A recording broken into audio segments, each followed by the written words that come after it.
Alright, I'm finally getting around to making this video on reloading 12 gauge shot shells. I'm new to this procedure and I've only been doing it for about a week.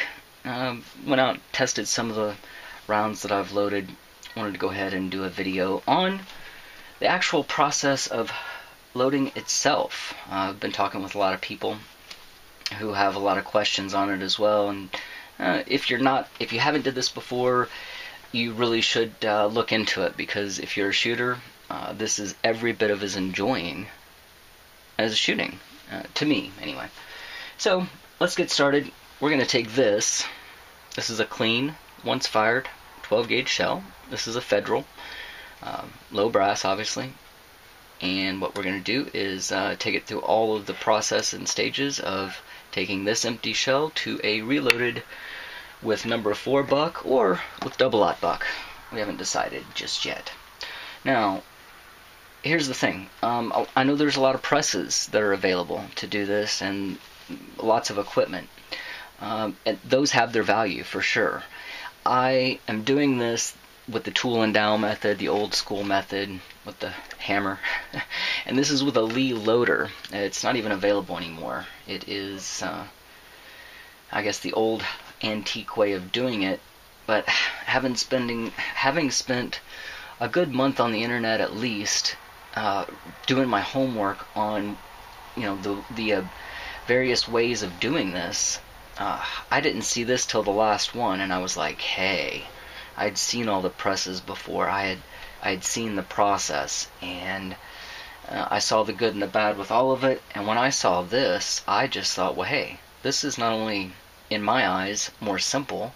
I would prefer to do the hammering rather than the pulling all day. And this also allows me to reload in a space the size of this small table. In fact, I'm actually doing this in my camper.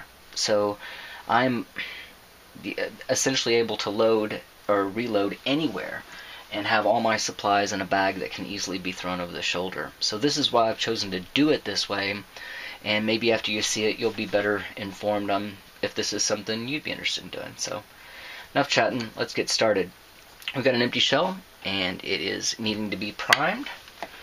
So I'm going to grab this tool here. This can be used as a dowel as well, but it is also a decapping tool.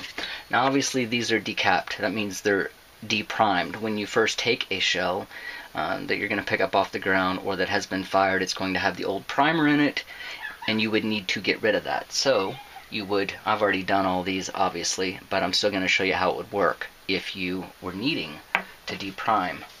We just set the shell on there, you grab the depriming tool, insert it in there. Obviously it would go to the thing, you give it a shot about like that, it would fall out, throw that away, ready to go to the next stage. Now you would have a decapped and ready to go shell that obviously needs a new primer. So I would grab a new primer,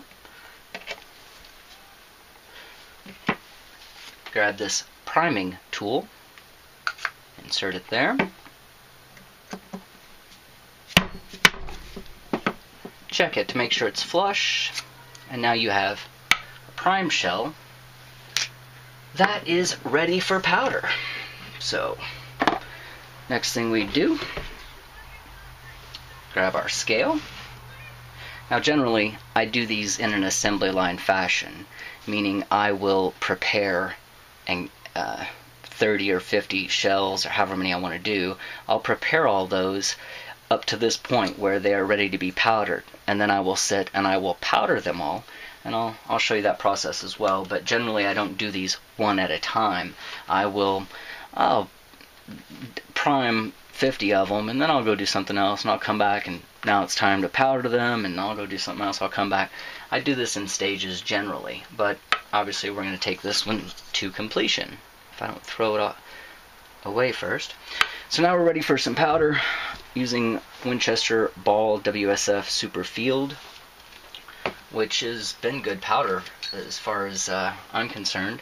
I'm also going by my Winchester load data, which I can find on the internet or out of books anywhere.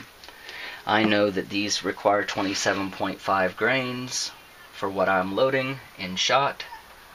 So I will dish out, there's 26.9, there's 27, there's 27.3, there's 27.5 right there on the nose.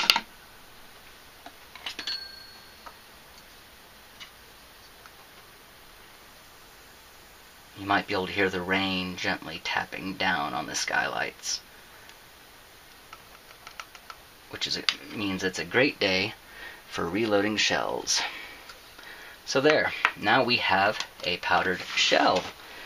Now, in order to get around the idea that I need a bunch of trays to set them up in, even when I'm doing 50 of them, I will just go ahead and put my wad in, and then I can set that over to the side. I can throw it around. I don't have to worry about the powder falling out. It now has a wad in it. I'll take my dowel and just pressurize seat it. It doesn't really need that. I usually do that with my finger. But now we have a powdered shell with a wad on top of it, ready for some shot. I think I'll do this with number 4 buck. That's double aught.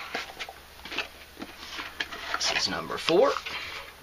Grab my shot scoop that is already set to the right measure so that I can, that's about right there. Nice even scoop of that. Give a little tap so everything seats itself. I generally look in and see the pattern. Now see, I can tell just from the pattern of that I got one too many in there, just by the way they fall. There we go, now we're talking. That is right to the top of the wad. Now I can get by with throwing another layer on there.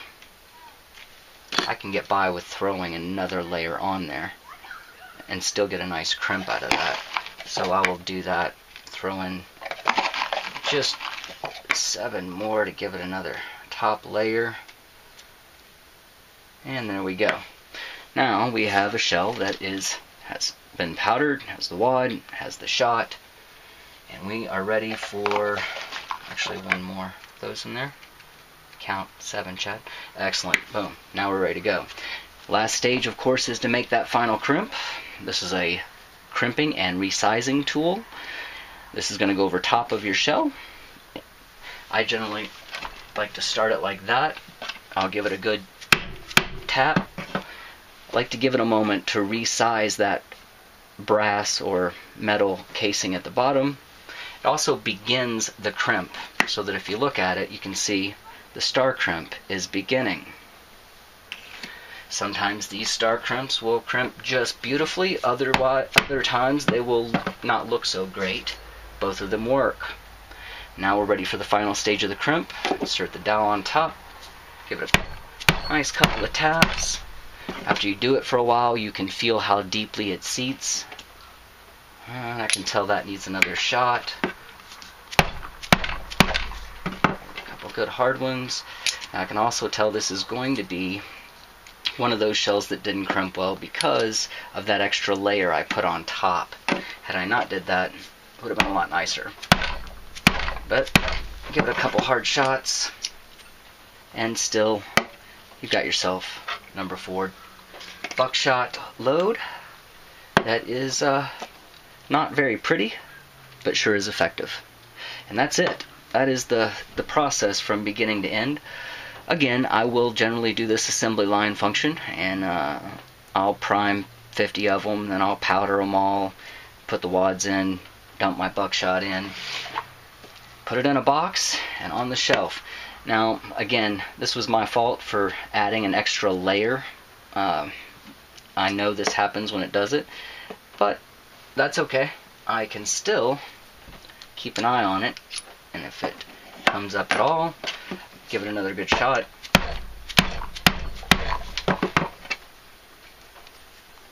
There. Now that won't come up at all. Again, that one's not a pretty one and not a great example. I can show you 9 out of 10 of them surprisingly come out very well. But again, this is more than adequate and good to go. So thanks for watching. I hope this helps. A lot of people have asked me, why'd you go with that? Why didn't you get a press? Well, I can't really carry a press around that needs to in my bag. This method right here, I could sit down on the ground and do this anywhere. The only downside that I will admit to it is the pounding. If you are in a place where you cannot be doing that, say if you live in an apartment or any other place where it would be prohibitive to be banging, well, there's ways around that too. You might want to go ahead and prime your shells, and then at night when you need to be quiet, you can sit and powder 100 of them. Tomorrow morning you can bang them all out. So thanks for watching. If this helped, let me know. If not, thanks for watching anyway.